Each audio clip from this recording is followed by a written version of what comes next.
A lot of people think the Bible is just one single book, but it's actually a library of books divided into two major parts, the Old Testament and the New Testament.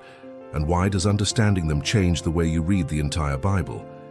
The Old Testament is the first part of the Bible. It was written before the birth of Jesus Christ. It begins with the creation of the world in Genesis, then tells the stories of people like Noah, Abraham, Moses, and King David. It explains how God formed the nation of Israel, gave laws like the Ten Commandments, and spoke through prophets. But one of the biggest themes of the Old Testament is the promise that one day a Savior called the Messiah would come. For many new Bible readers, the Old Testament can feel confusing because it was written thousands of years ago in a different culture.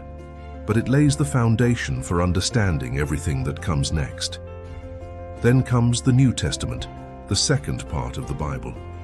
It begins with the life of Jesus, his teachings, miracles, death, and resurrection.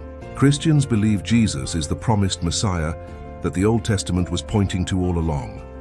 The New Testament also tells the story of the first Christians and contains letters written by Jesus' followers to teach faith. The Old Testament focuses heavily on laws and preparation. The New Testament focuses on grace, forgiveness, and salvation through Jesus. They are different, but together they tell one connected story. If you're new, many recommend starting with the New Testament first, especially the book of John.